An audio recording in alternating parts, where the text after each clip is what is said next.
Well, you asked, and she is back. I'm talking about Madam Mayhem is here. How are you? How are you? I am doing well, man. This is awesome to have you on Real Rock Nights again. Thanks for having me back. Been way too long.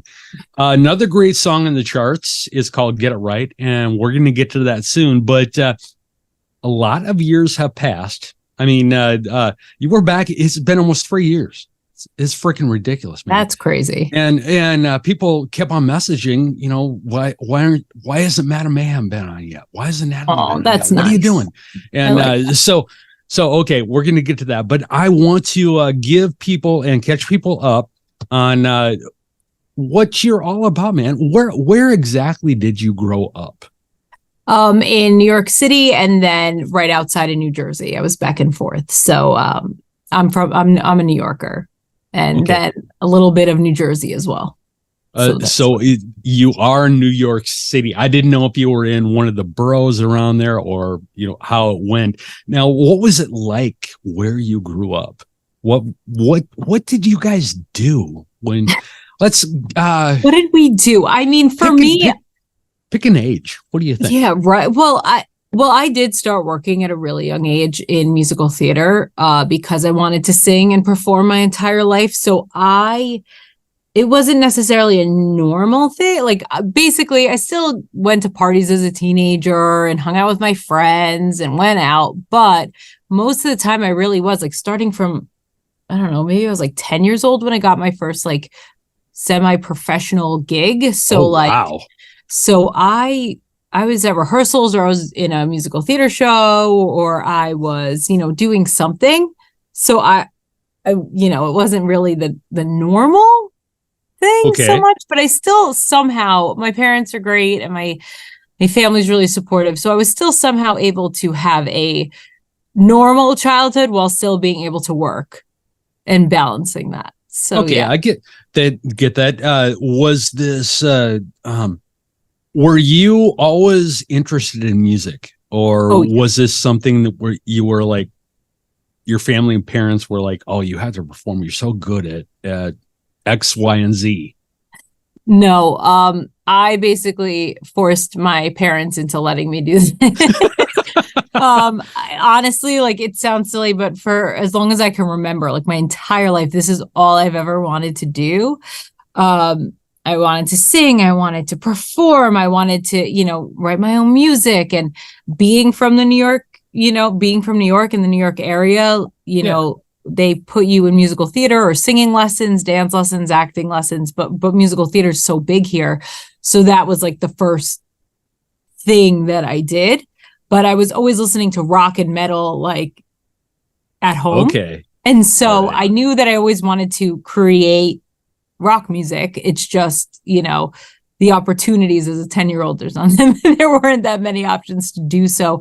And I feel like there are a lot more now. And so I was like, writing at home, but then, studying opera, classical voice, or doing a musical theater show or something like that. Yeah. Okay. So then that, you just touch on two questions, actually answer one question, so I can skip that. But, you are classically trained. That's where that strong, powerful voice comes from, correct? Yes. I've taken lessons my whole life and continue those practices, and classically trained vocally. Yes. Okay. With that, you said your whole life you've been basically moving towards this.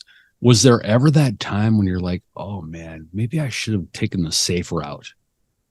No. I think there was like one semester in high school where everyone was like studying for SATs and stuff. And my mom was like, you know what, you've been like doing all these shows and you've been doing all this stuff. Like, maybe you take a couple months, don't audition this time, and just like try to focus on that. And it was maybe the worst few months of my entire life. And for no reason except for the fact that I wasn't actively auditioning or performing or working towards that goal. And tried to be normal, I guess. And so it didn't go well for me. I was miserable. And so I knew right away that this was the only option. So even when I went to school, to college, I went for music. I have a bachelor's in music. So I was always doing this. There wasn't really any other backup. I don't know what else. It wasn't like you're going to be like a lawyer or something. So no, I don't know if I'd be good at anything else. Like, this is it. Like, I don't know what else I could even do at this point. This is it. Well, it's kind of cool here too, because do you know that, and this is, I can't remember exactly what the percentage was, but it was really high of people that have had backup plans and then tried to go into acting, go into music, whatever it be. The people that have the backup plans like have this high percentage of failure rate because they always go to the backup plan, and the people that don't have a backup plan actually follow through. Right. So and I'm sure there are hundreds of thousands of people out there that are really, really glad you never had a backup plan. Well, I'm glad some people are happy about it. That makes me happy because I'm glad too. Because backup plan, I think it would have taken away. I'm not saying people shouldn't have one, and I'm not saying, I do, there are side hustles for everyone as well while you're still pursuing music. There's nothing, when you're off the road, nothing wrong with that. But especially like when I was growing up, like there was nothing else I really wanted to do. There was always this tunnel vision. You were focused. And take us into, okay, we talked about your being trained and having that strong voice and everything. How can you take us into exactly how you develop something like that? How do you develop a voice like yours? Well, I think first of all, you do have to have be able to carry some sort of a tune naturally. I think that's important.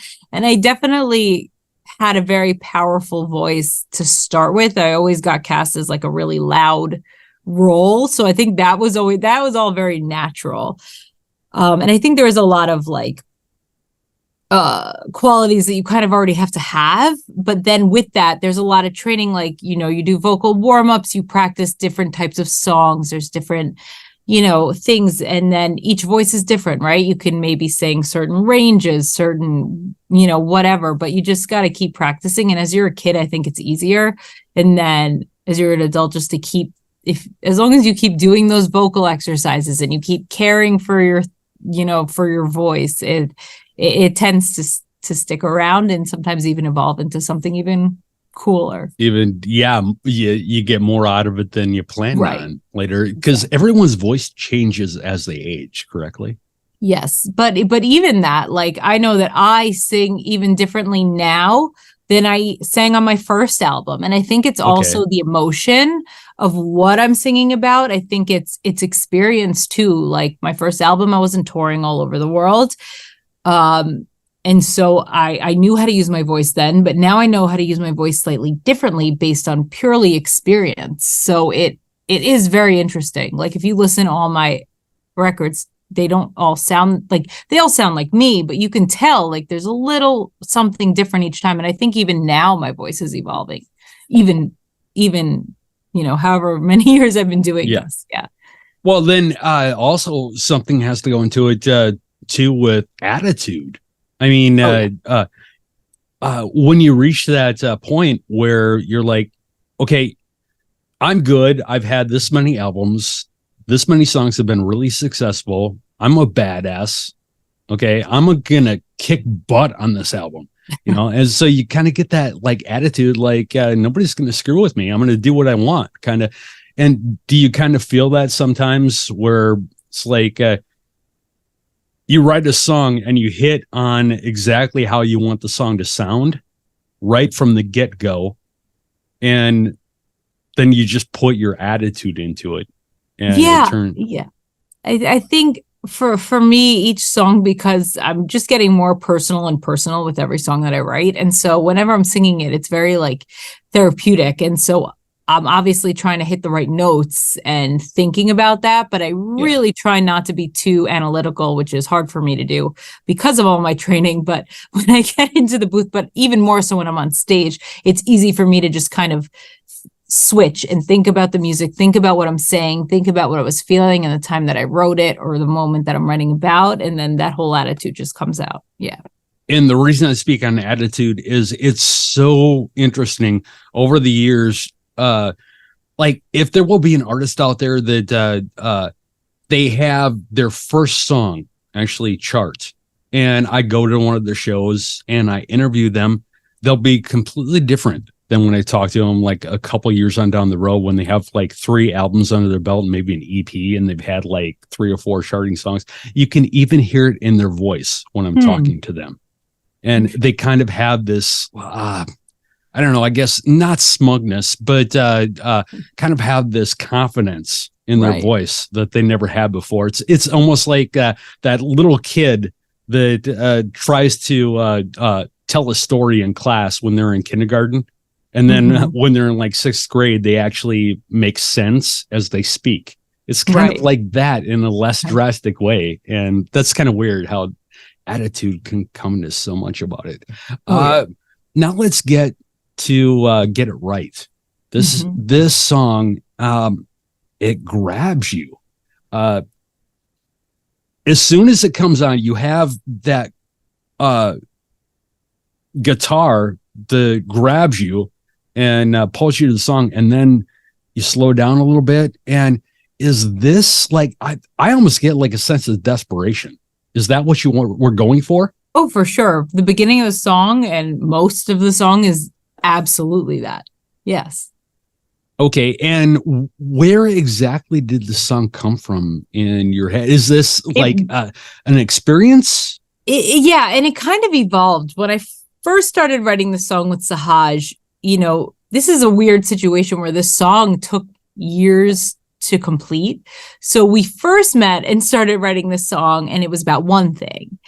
And then when we finished the song, it was still about that thing, but it was also more than that. And it's really about like realizing for yourself that you may be in a situation or in a relationship, and it doesn't need to be a romantic relationship, but in a relationship, whether it's work, whatever, that you don't need to be in anymore. You don't need to suffer through that. You don't need to feel this despair and this, you know, in this way. You can just walk away and leave.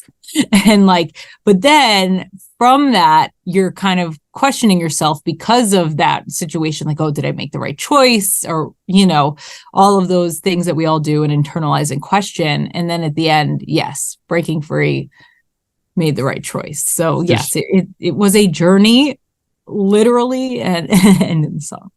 Now, was this something that you had in your mind to do like for a long time? Was this something that just came about, or was this something that you worked towards making? You were like, hey, I have to do something like this. Well, we, you know, when we first met and we started working on the song, it came pretty quick. So it was great. And and once we were done, though, we didn't have a bridge or anything like that yet. And years went by, and I always kept thinking about this song. I was like, oh, I got to finish that song. There's so much I want to say in this song.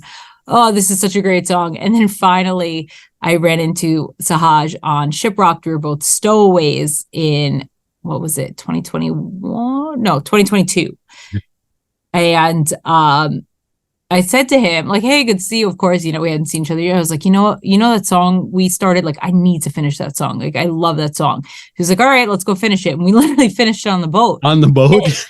Yeah, we finished it on the boat on one of the days there. And that was like such a quick session. It happened like so fast because I feel like we both like really understood the song. We had plenty of time to, you know, live with it. And yeah, just the ideas just flowed, and then you know, we recorded it shortly after. So yeah. Okay, I guess I'm gonna go sideways a little bit. Talking about Sahaj, is he as cool of a guy to work with as I think he is? Because I've only met him a few times, like within the radio like interview genre and stuff. Right. But what's it like great. Actually? Oh, he's awesome. He's really great. And he's very knowledgeable, of course. Like, he's been in the industry and he knows what he's doing. He's extremely talented. And so it's pretty easy to work with him and to, you know, have him produce something and co-write it and mix it, all the same thing. You know, he wears all those hats very well, and he's a great guy. Is he all like self-trained, or was it like I don't know his whole background. You'd have to ask him. Okay. All right. I don't know. I haven't had him on the show for a couple of years either. So you should totally. He's great. I'll send him a text or something. I think I still, yeah, we have clouds now. I still have his number someplace. Awesome. I'll text him and find out. That'd be cool. But anyway, so what do you think, what is the actual, I guess, takeaway you want people to leave with from hearing this song? Well, first I want people to enjoy the song and to want to rock out to it. And to feel something, right? This song for me is really talking about the struggle that I had making a decision to stay or to leave in a relationship situation. And leaving was actually the right thing. Sometimes the right thing is to stay. Sometimes the right thing is to go. But it's really to question yourself, like, are you happy? And this is professional and personal, I think, because I think it started as a personal situation and then it turned into a professional, like, because as years go by, different situations happen, right? Yes, and so exactly. What the song was initially starting off at, which was like very hyper focused on one thing, it turned into multiple things that could be relatable. So I would love people to be able to relate to it, and be able to feel empowered by the fact that, you know, yes, there are hard times. Yes, there are hard relationships and situations, but like, you are you, no matter if you're dealing with a certain person or not, or people. You know, that can't get taken away from you, and you should be just happy as you are by yourself, which is hard. And just be proud of who you are by yourself without these people. And then the right people, you know, if you feel like they're the right fit, great. And if they're not, move on and you will find your people later. Okay. All right. Yeah. That makes sense, man. Kind of almost like a look inside yourself kind of thing. For sure. And just love yourself for yourself. What this is well, kind of funny and kind of sad at the same time, and I apologize. But people, as I was telling Madam Mayhem at the beginning of the show, or at the start of our interview here, as soon as we hooked up, I had a lot of messages from a lot of you. You know, when are you going to have Madam Mayhem back on the show? But a lot of you used her real name, and I forgot what her real name was. So I'm like, okay, who is this Natalie chick they want on the show? Who in the hell? So that's great. Dude, you told me why you got the name Madam Mayhem, the whole thing with your mother and that. Mm-hmm. And do you always use Madam Mayhem now, or like through everything, your professional career? I'm guessing yes. Yeah, well, through the professional career, yes. I mean, if people don't want to say the whole mouthful while we're like working, or like if I'm talking to like my guitarist or something, they'll just be like, "Hey, May." You know, I remember we shortened it to May as like a quick shorthand because years ago I was working with Billy Sheehan and I was like, "Hi, I'm Madam Mayhem." And he's like, "I'm not calling you that whole thing every time. Your name is May." And I was like, okay. And it's like, sometimes, you know, you can't say the whole thing all the time. Like if you're just like, "Hey, May, look," or "Watch this," you know, like, so I get Madam Mayhem, May, Mayhem, Madame, you know, all of that. And then, yeah. And my real name, you know, my family will still call me from time to time. I'm probably in trouble most of the times when that happens. But yeah, so. Almost like when you hear your middle name, your parents. When you say like the full name out, that's when you know. You're like, oh, like, okay. Oh, I screwed up. Exactly. Oh, okay. Well, it has been like so awesome to talk to you. God, these catch-up interviews go like so quickly that I almost feel like empty, like when I get to the end of them. Aww. Because it's like now in my outline, I really don't have like any other things that I've gotten across everything that I want to talk about with you, so I can catch people up.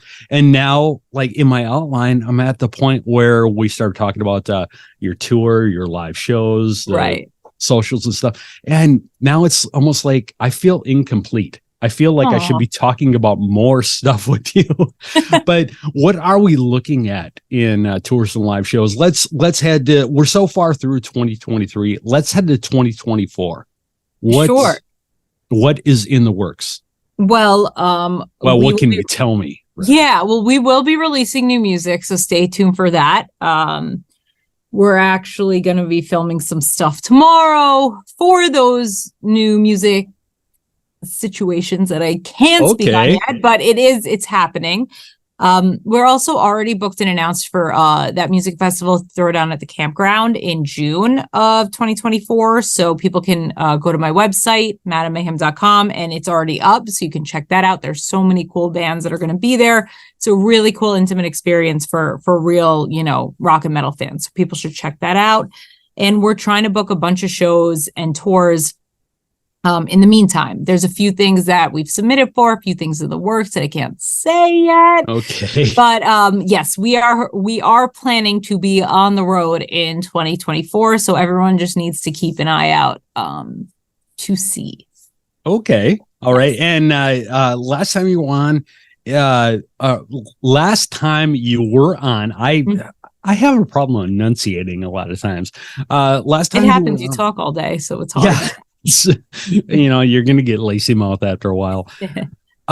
TikTok wasn't really a thing, but we'll throw that in with the socials.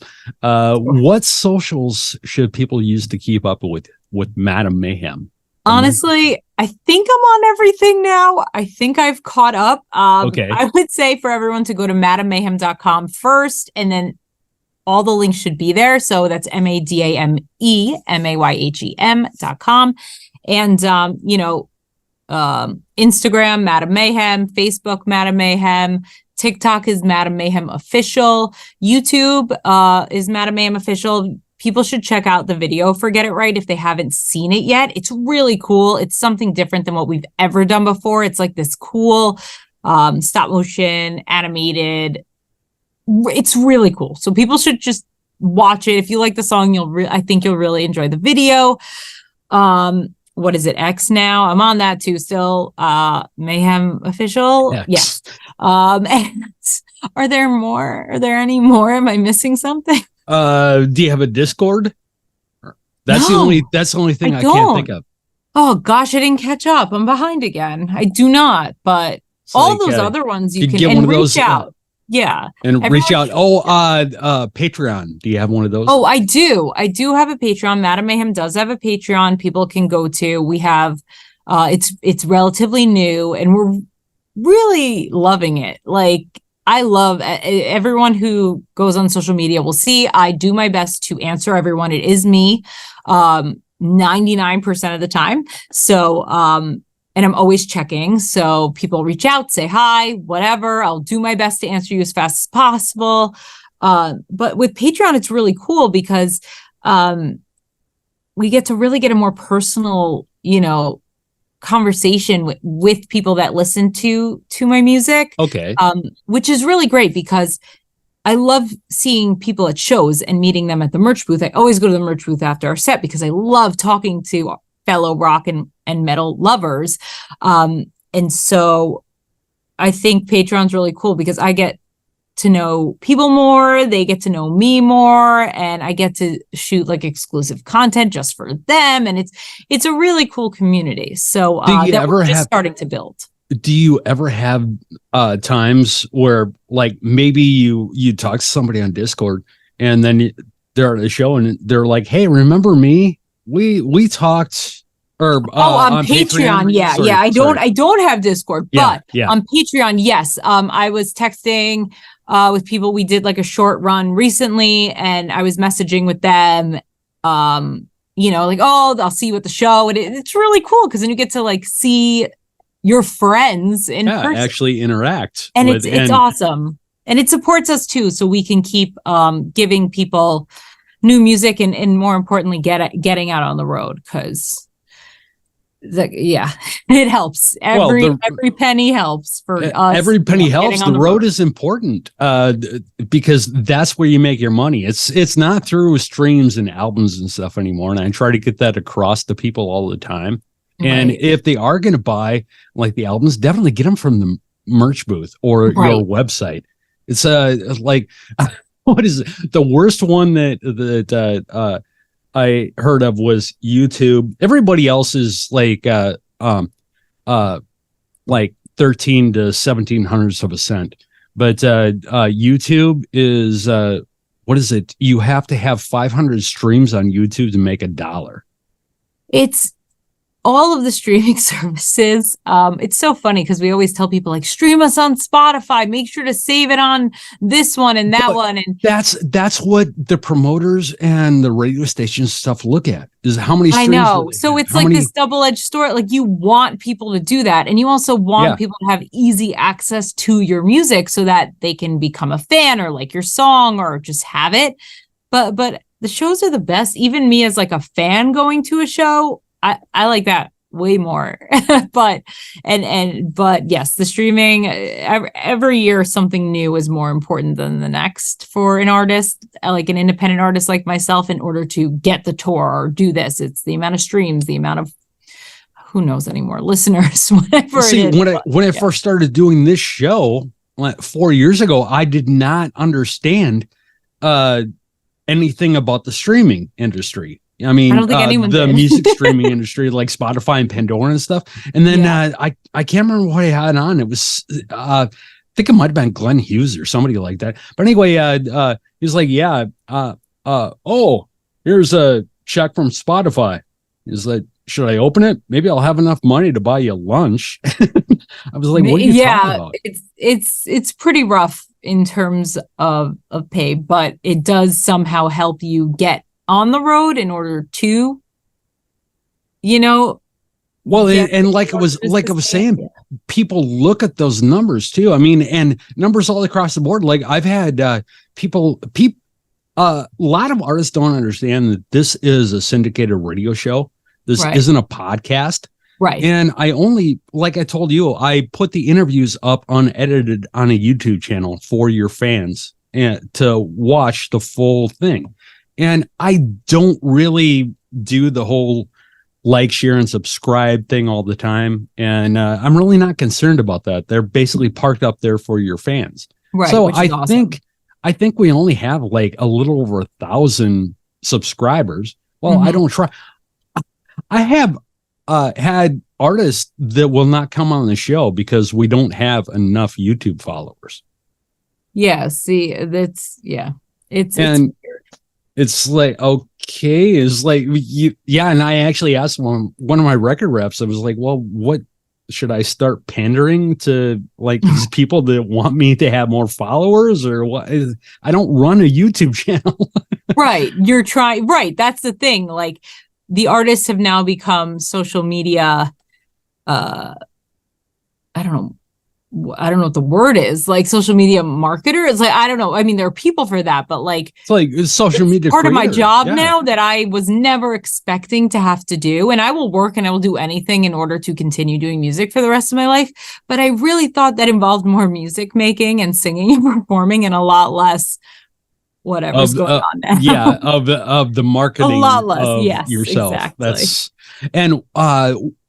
One thing I wanted to do too is let's give a shout out to the people that did the video for Get It Right. So who did you work with on this video? Oh, okay. So this guy Stefano from Italy, amazing.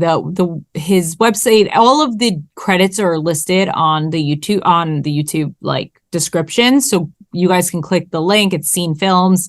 You can see all the work they've done. They've done so many cool things, but he is very talented and his team is very talented. And it's a really cool video. You guys got to watch it. Like it's nothing I've done before. It's not your normal, which is also still really good. I have a bunch of those that we like too, like the band just playing the song in a really cool room with strobe lights, which I still think those are pretty solid videos. You like those? I do. But this is totally different, creative, totally out of the box, really cool. it's really cool media. It's really interesting. And I feel like even when I continue to watch it, I see something new that I didn't see again, like each time. So it's a really cool video. People should just check it out and see if they like it. And yeah, absolutely. And I'll like, I guess, give a little glimpse into how old I am, how ancient I am. But what it reminds me of is early videos on the MTV generation, like when MTV was actually music television. Right. And I was that little 12-year-old kid that would sit there watching MTV for like 8 hours waiting for my favorite video to come on. That's what this video kind of reminds me of, something you're going to want to watch over and over again. Because one thing you brought up too is, yes, you do realize things later on. You're like, oh, I never saw that before. Yeah. But I'm doing that too, and it's my video, and I'm like, oh, I know I approved this. I know I helped with this edit, but oh my God, look how cool that is. I didn't see that. Like, it's really funny how that happens. Yeah. And what was his name again? Oh, I'll go to his website. It's Scene Films, and his name is Stefano. But you want to go to check out like the company itself, because that's his thing. Okay. All right. And he works with all kinds of different artists, correct? I think so. Okay. All right. Cool. Yeah. Well, it is the time where we have to let people here get it right. And I also want to preface, if you're watching this on the said YouTube channel, you're going to be able to click on the video right after this, because I'm going to add that. Get It Right is the name of the song. It is Madam Mayhem. Why did they call you Madam Mayhem? Because whether I cause it or not, mayhem tends to follow. I love it. Get It Right, Madam Mayhem. It's right here, right now on Real Rock Nights. Click for the latest video right here, right now. And don't forget to like and subscribe.